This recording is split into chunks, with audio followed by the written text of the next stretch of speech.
Yo, what is going on, you guys? It's your boy King Sanders here, and we are back with another day of sports betting. This is going to be for Wednesday, January 26th slate of NBA games. I'm super excited to go ahead and hop into it. We had a pretty good day yesterday, so we'll do a quick recap. But first, I did just want to go ahead and say that we are on the road to 3,000 subscribers. I'd love to be able to hit that at some point, so if you guys are new, make sure you guys like, comment, subscribe, and turn on that notification bell so you guys know whenever I post. But first, let's do a quick recap of yesterday. We were this close to being able to bring out the brooms, but unfortunately, one of our plays didn't hit. We ended up going 3-1, but still a very good day overall. Our only loss of the day, we did have Christian Wood over 19.5 points versus the Spurs. Truthfully, I do think that this one would have hit, but unfortunately, the Spurs blew out the Rockets, so Christian Wood didn't play any of the fourth quarter. But after the first three quarters, he did have 15 points, so he was on the right track, and I do think he could have hit it, but unfortunately, the game was a little bit out of hand. Then we had Karl Anthony Towns over 1.5 threes. He hits it early in the third quarter. Really not a sweat, really at all. That one was probably my favorite play of the day, so that one cashed for us. Then we had Toronto minus 2.5 for Charlotte. There was only 1 point in the third quarter where the game started to get even close. Other than that, it was pretty much a blowout this entire time. So that was a pretty good bet for us. So I'm glad that one cashed. And then we had Cade Cunningham over 16.5 points. Dude ends with over 30. He had a fantastic game. Truly a no-sweat bet. He had like 13 in the first quarter, then didn't score like nearly at all in the second. But he ends up hitting it, and going way beyond it, almost doubling it, and he ended with like close to a triple-double. So dude went absolutely ballistic.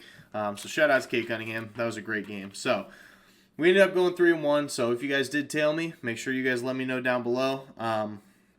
Hopefully I helped you guys get some winning tickets yesterday. So we'll go ahead and hop into our first play of the day. It is going to be the Memphis Grizzlies minus 3 versus the San Antonio Spurs minus 110 odds. The Spurs, in their last 10, they've been a little rough. They are 4-6 against the spread in their last 10 games. So, nothing too crazy.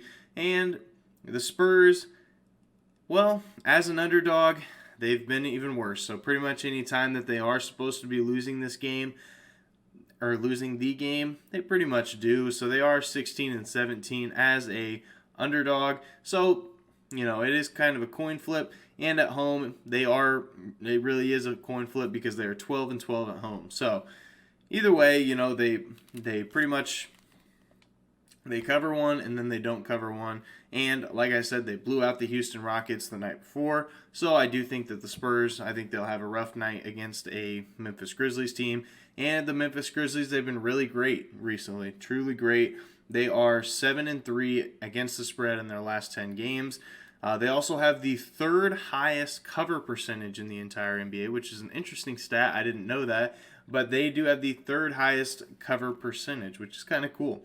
So we're going to be riding with that. And it does look like Desmond Bane and Brandon Clark did get upgraded from out to questionable. So odds are they will probably be playing tomorrow. So I do think that helps our bet out quite a bit as well. So that's our first play of the day. Memphis minus 3 versus the San Antonio Spurs.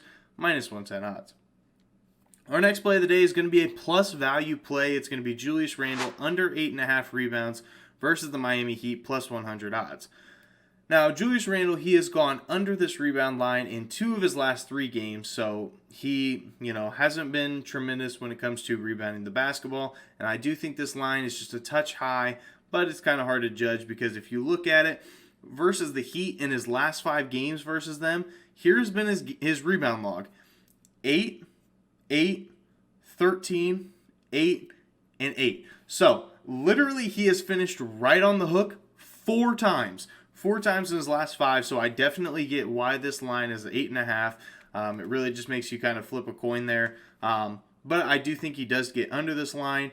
When it comes to the power forward position, the Miami Heat, they do give up the 5th fewest rebounds per game to opposing power forwards. And both these teams do play at a very, very slow pace. So it looks like the Miami Heat, they play at the 28th slowest, or 28th fastest, 3rd slowest, however you want to word it. And the New York Knicks, they are dead last in pace. So literally two of the bottom three teams when it comes to pace, so there's not going to be a whole lot of possessions going on, and there won't be a whole lot of shots. Without a whole lot of shots, if these teams are clicking and they do make their shots, it's going to be very tough for a guy like Randle to be able to get these rebounds. So that's our second play of the day. Julius Randle under 8.5 rebounds versus the Miami Heat, plus 100 odds. Our third play of the day is going to be the Dallas Mavericks and the Portland Trailblazers under 216 points, minus 110 odds. Dallas, they have the highest under percentage by a whole 8%. In their games, they go under in 71% of them, which is absolutely insane. I didn't know that until today, but I saw some stats about it. But their games go under in 71%. So we're going to go ahead and ride that because as of yesterday, by the time you guys are watching this, so as of yesterday, they were playing the Golden State Warriors, and the Golden State Warriors were having a field day on them. So I do think it's a pretty good bounce back spot for them. And when you look at it, Dallas, on back-to-back games on the second leg of back-to-backs, unders have hit 100% of the time. They are 7-0, 7-0-1, excuse me. So they did have a push. So either way, you're going to be making your money back. But they are 7-0-1 on unders on the second leg of a back-to-back. So we definitely see an advantage there for sure. And in the last three, Dallas and Portland have been pretty good defenses. Dallas, they are the third best defense in the entire NBA in the last three. And Portland, they have went from one of the worst teams in defensively in the NBA to, surprisingly, they're the 10th best defense in the entire NBA in their last three games. So they are, trying to focus on defense a little bit more. And both of these two teams, not necessarily the best offensive teams either. Dallas, they do score the 5th fewest points per game in the entire NBA, and Portland, they are the 10th fewest. So both of these teams don't really score a lot of points. They play good defense, and the Mavericks and the Blazers, both these teams are on the second leg of a back-to-back. So I really like this play a lot. That's going to be our third play of the day, Dallas Mavericks and the Portland Trailblazers under 216, minus 110 odds. And our fourth and final play of the day, at the time of recording this video, I'm sure it's going to change. This is just what I'm taking it at. But we have the Los Angeles Clippers -1 versus the Orlando Magic, plus 100 odds. It's at plus 100s on DraftKings right now, but I'm sure it's going to change. But that's just what I'm taking it at. I do like it anywhere up to -3. That's kind of where I really like this lineup to. Just for any future questions. So the Clippers in their last 5 games have been tremendous. If you guys have been watching it, they have been one of the sneaky cover teams all for the past 5 games. They are 4-1 against the spread in their last 5. And the Magic, on the other hand, they have been a team to fade. They've been really, really bad this year. And so in their last 5 games, they are 1-4 against the spread. And guess what? The only game that they covered was when they whooped on my Chicago Bulls like no other. They won by like 20. And I just don't really foresee that happening again. I do think it was kind of like just a fluke, or at least I'm hoping it's a fluke for the sake of our bet.